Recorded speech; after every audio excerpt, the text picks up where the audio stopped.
Hello and welcome to week 2 of the weekly career question with me, Emmy Peterson from The Bridge Coaching. I'm so excited to have you here, and today I'm going to dive into a question that I've had many times, both from clients as well as on the social media community, and that is simply, is it possible to completely change what I do for work midway through my career? This is a big question, and obviously it's one that is an individual question as well, but I will try my very best to answer this one because it comes up all the time. And I do get the question sometimes what midway through my career means. Well, it's also different for everyone, but most of the people I work with one-on-one who are ready to really make a career change actually tend to be sort of anywhere from their mid-30s to their mid-40s, and sometimes even older. So mid-career is whatever it means for you. All right, the answer to this question is simply yes. Of course, you can actually change your career quite significantly. A fantastic example of this is my own mum, who in her late 50s went from working in an administrative government job that she'd been in for quite a long time, and she was reasonably good at it, but she didn't love it. And at the ripe old age of, I think it was 58 or 59, her and her partner purchased a hot dog stand, and she finished off working for the last few years before she retired in a job that she absolutely loved. So please don't think that you can't change what you did, or just because you have a degree or something in a particular field that you're locked into that. You are absolutely not locked into anything, and life is way too short to sit and be unhappy with what we do and how we contribute to the world. Because think about it that way, your work is your contribution to the world around you. So let's dive into the 4 steps that we need to consider if we are going to transition significantly in our career and go from one thing to something completely different, like my mum did. Running a little hot dog stand is fundamentally different to doing government administration. And a few key things here to look at is transferable skills and strengths, meaning you naturally, as the person that you are and with the background that you have professionally, you're probably naturally good at a couple of things. Hypothetically, if you are really well organized, that's a skill set that will transfer easily into other roles as well. Other key strengths could be things like you're a good problem solver, you're good at calming people down if they're really upset. It could be a range of things that you're already good at.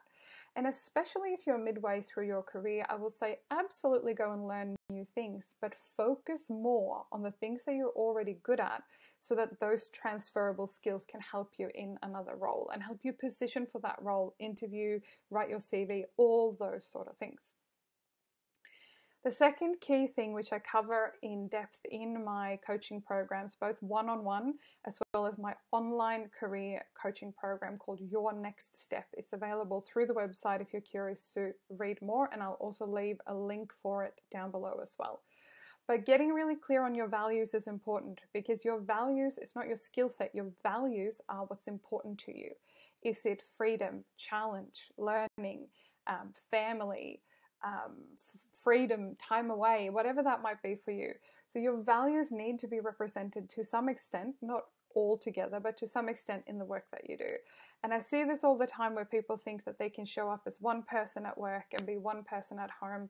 And yes, certain values can be met differently in different places, but you need to get clearer and clearer, especially if you're getting older, as to what is important for you. So you're not wasting your time or wasting other people's time in a space that doesn't feel good to you.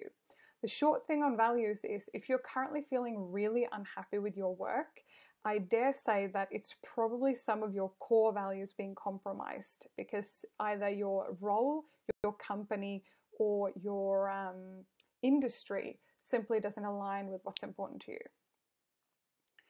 Next one is an important one, but we need to talk about it. It's about the ability to focus and sacrifice. And this can come in a couple of different ways. It could be sacrifice your spare time to do some upskilling or studying. It can be focusing on, writing your CV when you'd really rather watch Netflix. It's the ability to focus on what's really important to you. And if you're changing your career, whether you work with a coach one-on-one, like someone like me, or something else, is really important to nurture this, even if you don't like it. It's kind of like going to the gym when you don't feel like it. You know that you're going to get stronger and leaner and happier when you do it, but doing it in the moment is not always the most pleasant. But I've made some programs and put a process in place for people who are really serious about taking action on this, and it does help when you have a clear path and clear structure to follow. So be prepared to sacrifice a little bit. You may also need to take a small salary sacrifice, so you might go down and be paid less to do something that you love more.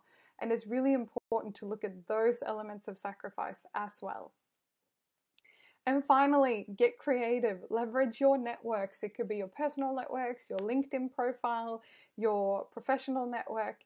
It can be a little bit tricky if you are looking to go from one thing to another to get your professional network to come along with you. But I tell you what, coaches, mentors, friends, family, there's a lot of people who can help you if you just are able to articulate what it is that you want instead.